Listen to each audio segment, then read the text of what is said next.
Hello everyone, welcome back to some more of The Great Ace Attorney Chronicles. Last time, we basically finished off the last testimony of case, 3 now? Yeah. Where, essentially, we had Enoch Drebber on the ropes, but that's when Dr. Scythe decided to say, hey, I admit to all of this wrongdoing. I admit to being an accomplice, which, although we had the chance to take the win, we decided to pass it because something felt off, and what do you know, something was off. We decided to get asked for more testimony from Dr. Scythe, only to essentially have her say that, sorry, let me fix the mic here, only to have her say that, well, she had to tamper with the crime scene a bit to make it look like it was a murder, so she just went and stabbed the murder weapon into the dead body. Unfortunately, that doesn't track well when you look at the picture. The blood trails down, meaning Mr. Asman would have been upright, and the only way for him to be upright is for him to have been awake and alive at the time. So she literally just killed him. Yeah. As for her motive for killing him, well, if you recall, back in her laboratory, in the ledger there was loads of a huge order of 500 or so scalpels every single month. Well, that was actually a cover for the fact that Asman was blackmailing her. Well, yeah, blackmailing her because of what happened 10 years ago. And that is where we are now. Yeah. Anyways, let me fix the microphone a bit, that way I don't have to move it around as much, and there it is. Alright. As very little of the machine remains after it was ripped apart by the bomb, the truth of this case can never be properly established unless you speak out.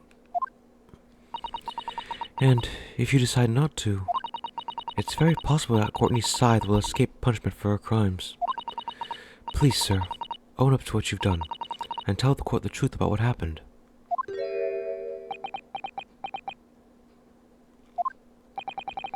10 years ago, you told the truth, and you are robbed of a bright and successful future as a result. I can certainly understand your bitterness and your consternation now. However, this is surely the chance you've been waiting for, to sever the hold that fate's had over you all these years.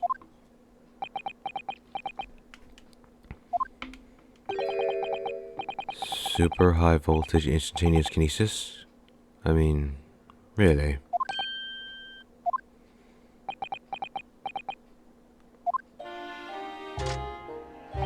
It's the addle brain mock scientists that are the worst, you know. They don't recognize the fact that they don't have talent. They can't even get that right. And so they end up chasing impossible dreams, having unbridled faith in their abilities. They go on and on about their wonderful hypotheses, their stupid eyes shining like a little child's. They make me sick. I can't abide by their foolishness. Careful, Mr. Drebber.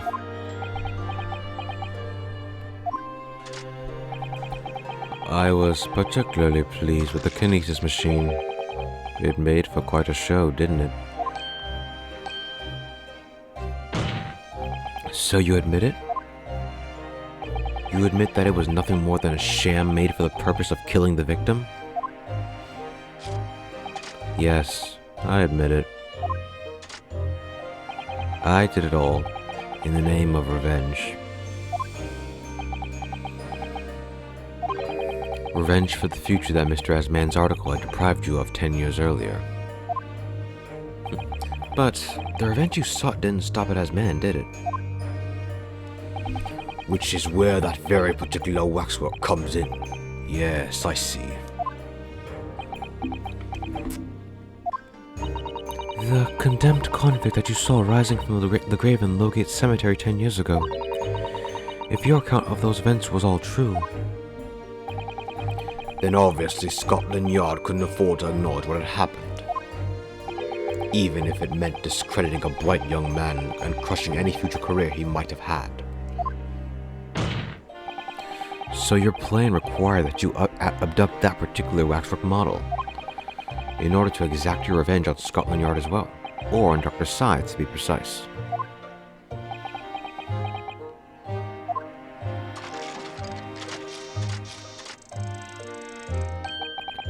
It was a year ago. By some extraordinary twist of fate, as man turned up at my workshop. He didn't remember who I was, of course. He just wanted to employ my services as an engineer. And he happened to have a paper with him. An article on the front page caught my eye. About the coroner who'd handled that bogus autopsy of being appointed head of a new forensic team. When I learnt that news, my cognitive processes started to devise the plan. What a horrid tale. He robbed me of my future, so I wanted to use the man's own wiles against him, for revenge. And have that rotten Scotland Yard eating out of my hand at the same time. I wanted them all to suffer the same humiliation I'd had to suffer.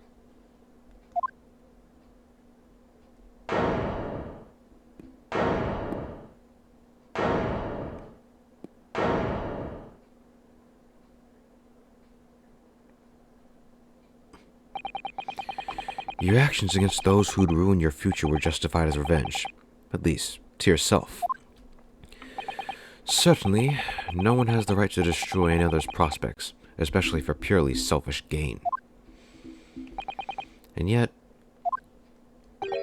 in carrying out your plan, you did exactly that to someone else, didn't you? Did I? Professor Harebrain's only crime was passion for his hypothesis. But you had no compunction about sacrificing his future to effect your revenge. You knew that he would be forever branded a failure and a fraud.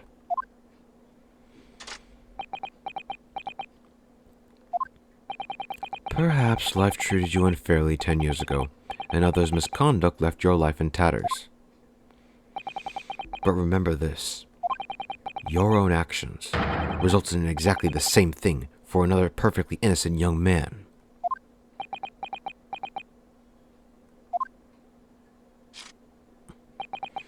I...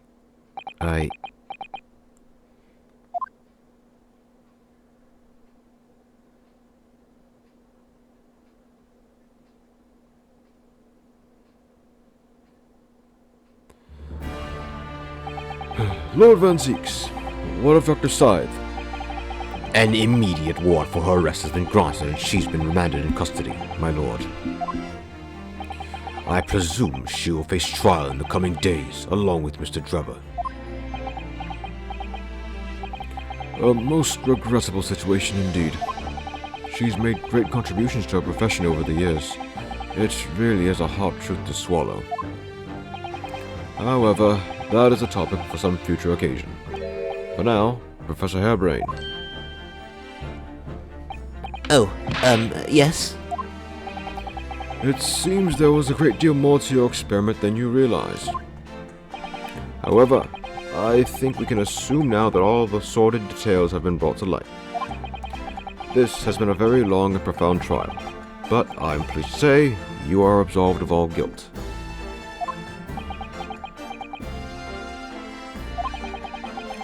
This whole experience has taught me a very great but painful lesson. This dedicated scientist, this devotee of natural philosophy. I've been selfish and self-centered and, above all, a fool. Professor. I've spent my life thinking of nothing but my research. Misguidedly believing that I could do whatever I set my mind to, despite my lack of talent. And the worst of it is, in the process I've caused others pain and misery. Others who are far, far greater people than I. No, Professor, that's not true. What? Don't tar yourself with the same brush as Drebber. What happened was his doing and his alone. This outcome is his fate, not yours. You're not to blame in any way. Lord Van Zeeks. And the derision with which he referred to you earlier, calling you a fool, talentless even. The man has no idea. To believe in yourself and to work your fingers to the bone to realize your dreams. That's laudable, not laughable. No one has the right to deride another for such choices. Oh. Thank you, Barrack. So, ladies and gentlemen of the jury. Yes, my lord. It is this court's expectation that you find the defendant not guilty of the charge of which he stands accused. I presume there are no objections? None from me, my lord. Certainly not. This trial has really made me think, but this is the right decision? It's all been proven methodically and rigorously. I have no misgivings whatsoever. Huh? What's that? He's done, is he? It's all over?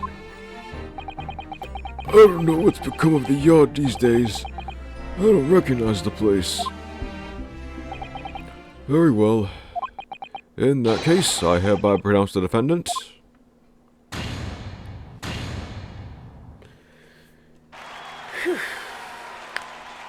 What a trial. What a case.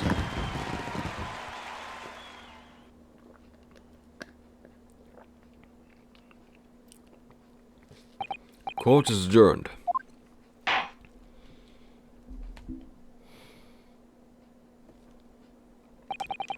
It's over. That was some trial.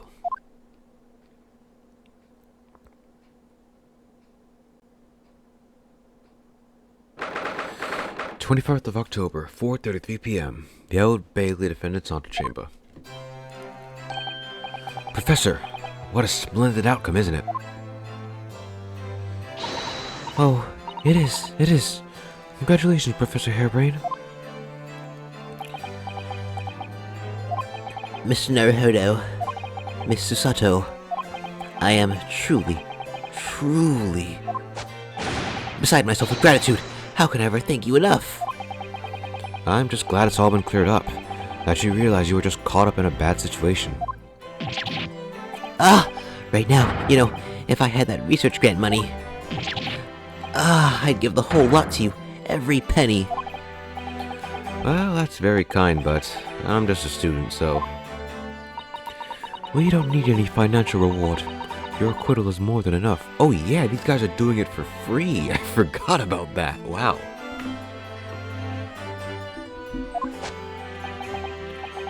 Oh dear.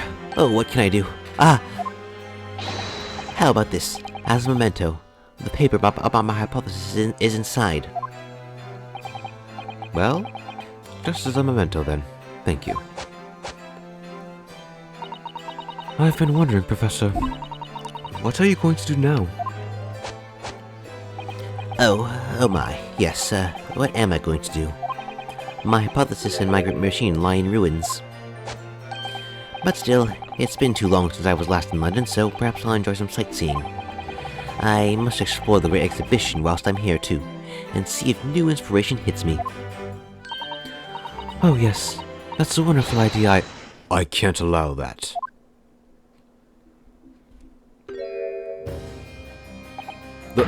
Lord Van Zeeks, what are you doing in here? Barrack! I'm sorry you had to go through that, Albert. Well, if I'm honest, it was terrifying. You were like a great demon behind your bench there, snarling down on your prey. You're one of the true few friends I have. I couldn't leave it to anybody else to handle the prosecution or the defense. Sorry? Or the defense? Did I just hear that right? I always knew that you had my best interests at heart. Don't worry. How about you show me around while I'm here in town? It's been a long time since we left university. We have a lot to catch up on. Listen, Albert. In a few days, your acquittal will be made official. When that happens, you must head straight to Dover. I'll accompany you. What? From there, you'll cross the channel and make your way back to Germany. I've already purchased the tickets. But no. Hold on a minute, Barrick. What about the exhibition? This is the chance of a lifetime for me. I want to look around. No. No sightseeing, Albert. Give up on the idea. Sometimes it's hard to see any warmth in those eyes, Barrick. Lord Van Zeeks? What's all this about? A necessary precaution. Yes, I think I understand. You do? Well, Iris told me that when you met Lord Van Zeeks at his office some days ago, he asked how Mr. Natsume was doing. Yes, that's right. I remember being surprised at the time, and thinking it was nice of him to ask. The point is, Mr. Natsume is still alive and well, even though it's been more than 6 months now since he stood trial with the Reaper as the prosecutor. You mean the Reaper's influence doesn't stretch overseas? Well, by that logic, what about Gina? She's not dead. It's been more than 6 months since her trial. Oh, that actually reminds me of something. Okay, anyways. The Reaper's influence doesn't stretch overseas? Those in the Reaper's sights meet their ends days or sometimes months after their acquittal. That's been the pattern up till now. But of course, we know that both Mr. Natsume and Gina were completely innocent. True. And perhaps that governs the Reaper's actions. The truly innocent are spared. But I don't want to take any chances with a close personal friend. Barrick. Like the mustache Nipponese, this man should leave the country without delay. That's why I'm packing him off to Germany at once. Right. Does your friend-shaped package get any say in it? Goodness, was this your intention all along then, Lord Van Zeeks? In court, where people think of him as the Reaper, this man seems absolutely merciless. And yet, sometimes I feel as though I don't understand him at all. It's time to go, Albert. Back to prison for the time being. Yes, alright. Well then, Mr. Naruhodo. Thank you so much for everything. Not at all, Professor. It was a pleasure getting to know you. Best wishes, Professor Harebrained. Well, once the dust has been settled, you must come and visit me in Germany. Anyway, goodbye for now.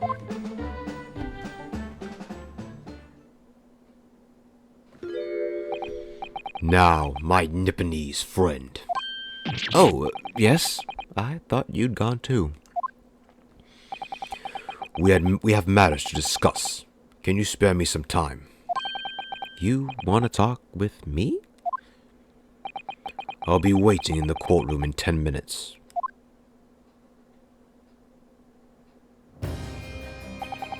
Well, that was strange.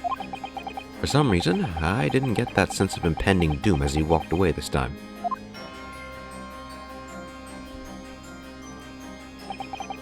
The enigma, Barrick Van Zeeks. What does he want to discuss, I wonder? The answer awaits in the courtroom, I suppose. Here goes then.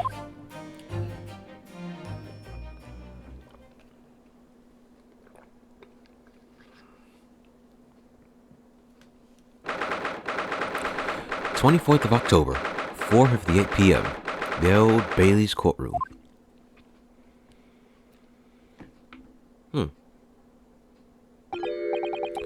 So, are you satisfied? You saved a guileless scientist from a great injustice. Yes, I think so.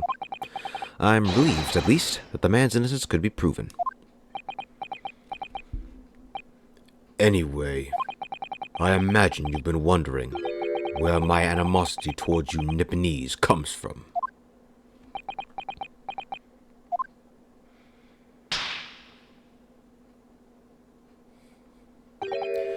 Well, at first I thought you just didn't like me. I imagine you saw me as a pretentious child from an unimportant land who had no business being here. But now, I think differently. You clearly know our ways, so I would guess that some specific incident led to your thorough dislike of my race. Will you tell me what happened, please? The professor. I thought I'd never hear that name in this courtroom again, to be honest. He took your brother's life. Clint. My brother was Clint Van Zeeks. 16 years ago, when I was still just in my teens, he was already the director of prosecutions and a key member of the judiciary. I looked up to him. He was everything I aspired to be. He was involved in the establishment of the justice systems in foreign countries as well. There were exchanges programs between Britain and other nations then too, to share knowledge and ideas. As part of one of those programs, 3 judicial students came to Britain from your homeland, the Empire of Japan. Oh, if it was 16 years ago, then one of them could have been my father. Of course. I remember Dr. Mikotoba well. I had no idea. I was a minor at the time, training at the prosecutor's office. One day, Clint introduced me to the 3 visiting Nipponese. So, you've actually met my father? He and his colleagues were polite and amicable. They were adept at their work and exacting in their standards. It was my first encounter with the Nipponese spirit, and it made a very great impression on me. But 16 years later, that's when it happened. The investigation was going nowhere. There were no suspects even, just an ever-growing list of victims. And in the end, my brother became one of them. The last, in fact, before the case was finally resolved. I'm so sorry, Lord Van Zeeks. Truly. Clint was always ready to put his life on the line for justice anyway. So, he wouldn't have wanted it any other way. He lost his life to the killer, but it was his victory in the end. For me personally, though, it was a great loss. I found myself in a very dark place indeed. When I finally found out the killer's identity, the reason why no one had been able to catch the man sooner ceased to be a mystery. He'd been hiding in plain sight all the time. In plain sight? Are you aware of political events 10 years ago? There was a period of extremely sensitive diplomacy between the British and Japanese empires. A new treaty was being forged, I think. Correct. The Anglo-Japanese Treaty of Friendship and Navigation was being concluded. The leaders of both countries were deep in extensive political discussions. Which is why this particular killer's appearance in court was conducted as a closed trial. If the British public had known about the identity of the killer, not only would the treaty have been in jeopardy, but our 2 nations could very well have ended up at war. What? A war between Britain and Japan? But that would mean... Oh my! You mean to say the professor was...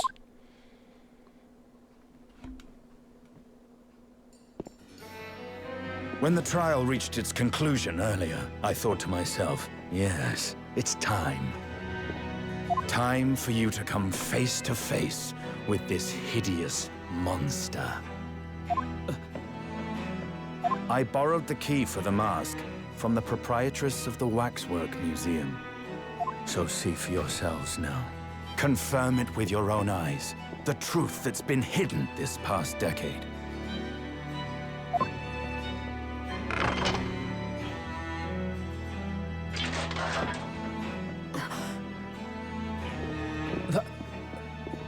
That's the professor? Yes, that's him. Until now, the thought never even crossed my mind. That the mass murderer, whose crimes shook Britain as never before, was Japanese. Wait a minute. That face. I feel as though I've seen it somewhere. It's strangely familiar.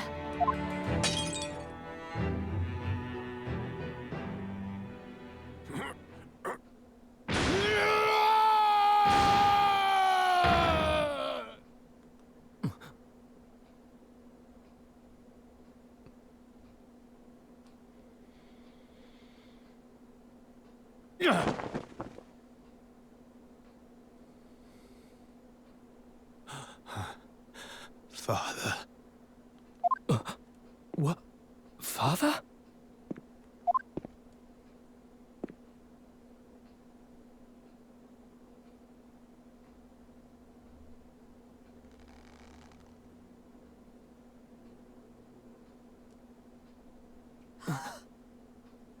Kazuma!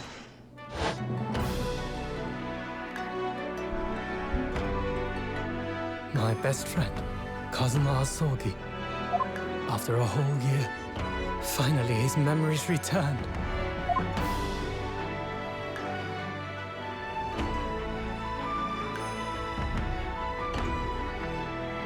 As he stood there before me,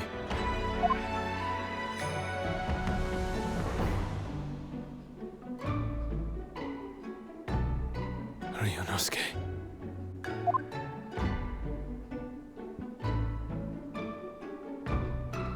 Hello again. My friend. Kazuma-sama! Judicial Assistant Mikotoba.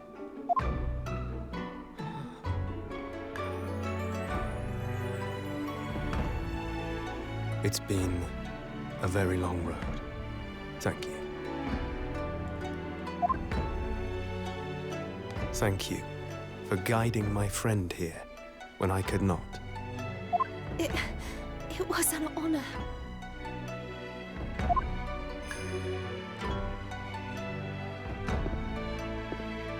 I knew you wouldn't die that easily. Kazuma. I owe you thanks, too. For taking good care of that in my absence. Oh.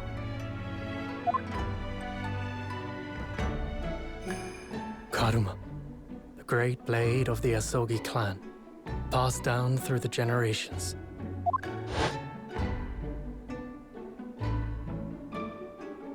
When we left Japan, this sword was at my friend's side. A Japanese man's katana is his soul, and he couldn't be parted from it. But then, when the incident happened,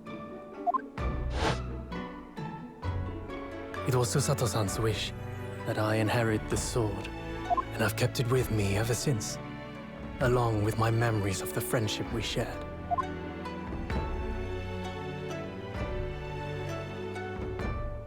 With this by my side, I always felt that you were watching over me somehow.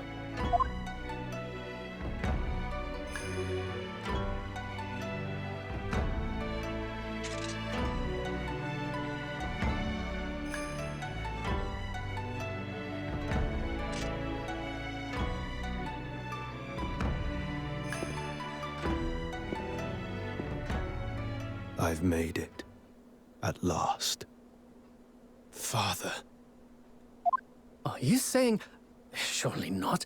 You mean... You knew all this time? I'm looking at it. But... I still can't believe it. This mass murderer is Kazuma's father.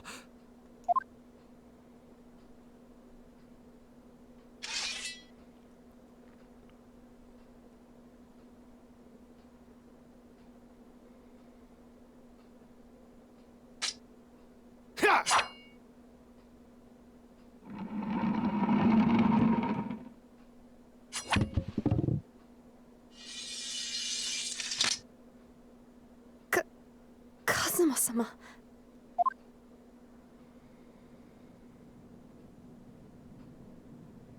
Ryunosuke, we have much to talk about, but now is not the time.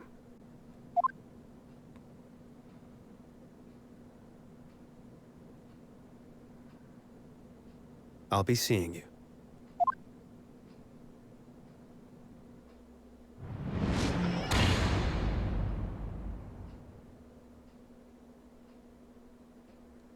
That's all Kazuma said. Before he turned and left us there, in the courtroom.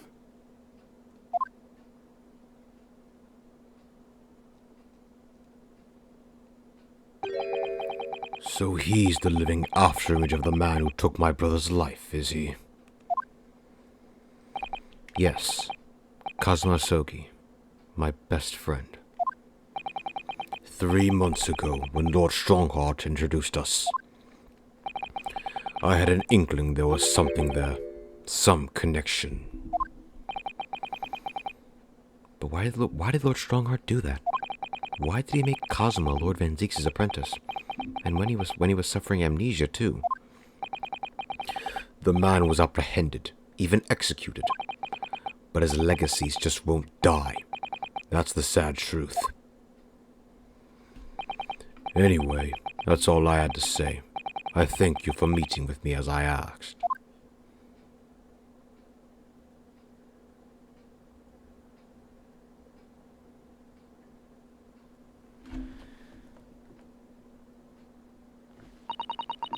"10 years ago, my grandmother took me to the railway station. We were there to meet my father from the train. For me, it was the first time I'd ever seen him. Poor Susato-san. All this is tied up with painful memories for her, too. She's never talked about this with me before, though. It took time to adjust to having father around, but just as I was starting to get used to it, he called me into his study one day. He told me that a great friend of his had passed away in London, and that the friend had left behind a son, a boy 7 years my senior. Father told me the boy had made a promise to his late father, so he was studying to become a defense lawyer. I wanted to help, so I studied to become a qualified judicial assistant. As I'm sure you've worked out, that young man's name was Kazuma Sogi. So you see, that's how he and I met.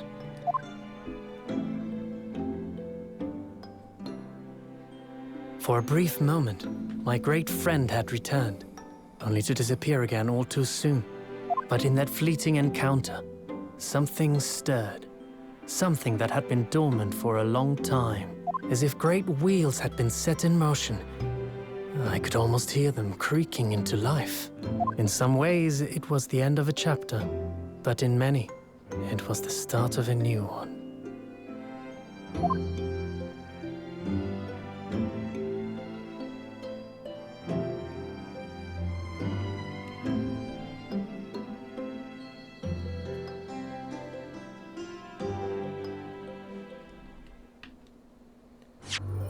Well, everyone, that's the end of Case 3, and what a twist, yes, right? Where's the save file? Here, okay. Yeah, but still, what a twist. And funnily enough, this actually explains a lot. If we recall back in